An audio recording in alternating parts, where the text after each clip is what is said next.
Isus nas uči kako da se molimo. Jednom prilikom se Isus molio na jednom mestu. Kad je prestao, jedan od njegovih učenika mu je rekao: Gospode, nauči nas da se molimo kao što je Jovan naučio svoje učenike. Isus im reče: kada se molite, ne budite kao licemeri, koji vole da se mole stojeći u sinagogama i na raskršćima da se pokažu ljudima. Istinu vam kažem, dobili su svoju nagradu.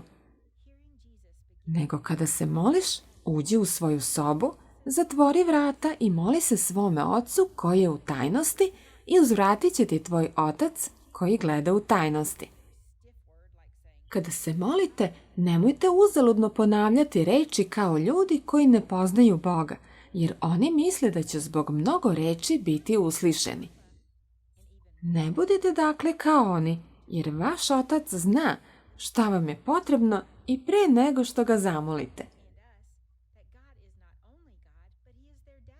Tada je Isus podigao oči ka nebu i rekao: Tata naš. Razgovaranje sa Bogom kao ocem, tatom, nije bilo nešto na šta su navikli. Isus je upotrebio toplu i ljubaznu reč oče ili tata. I što je još važnije, Isus nije rekao tata moj, već je rekao oče naš ili tata naš. Isus nas uči da Bog nije samo Bog, već je i naš Otac ili naš tata. Isus je rekao: ovako se dakle molite: Tata naš koji si na nebesima, neka je sveto ime tvoje, neka dođe carstvo tvoje, neka bude volja tvoja, kako na nebu, tako i na zemlji. Hleb naš nasušni daj nam danas i oprosti nam dugove naše, kao što smo i mi oprostili dužnicima svojim. I ne uvedi nas u iskušenje, nego nas izbavi od zla. Jer tvoje je carstvo i sila i slava zauvek. Amin.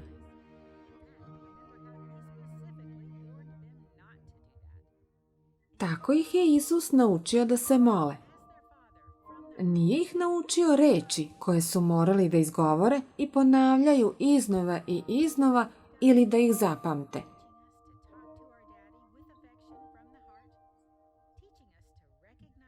Umjesto toga, on ih je naučio da razgovaraju sa Bogom kao sa svojim ocem, tatom iz srca.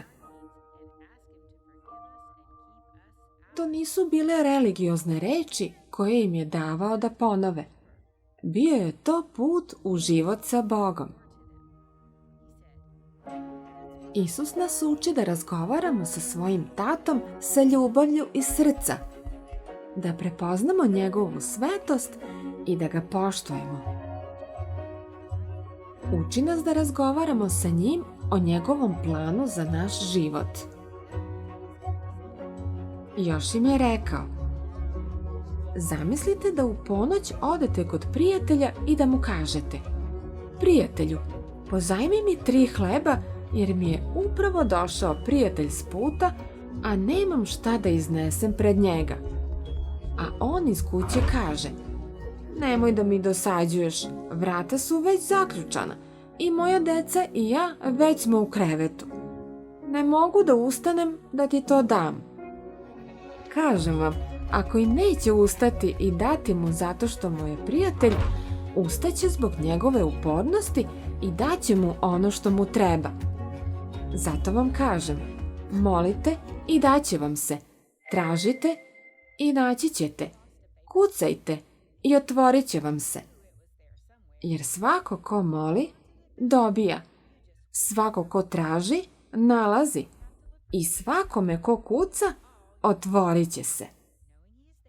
Da li si ikada izgubio omiljenu igračku? Zbog toga što si znao da je sigurno tu negde i zato što si silno želeo da je pronađeš, jednostavno nisi odustao od nje. Tako traži Isusa, svim svojim srcem.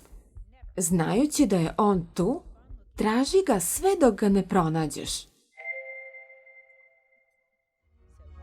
Ako misliš da on nije tu, sigurno ćeš odustati. Ali ako veruješ da je on zaista tu i da je vredan traženja, kao što jeste, tada nikada nećeš odustati. Nikada. Tražit ćeš ga svim svojim srcem. On je obećao da će ti se vrata otvoriti ako kucaš. Znaš li zašto sam sigurna da će ti se vrata otvoriti? Zato što su se i meni otvorila.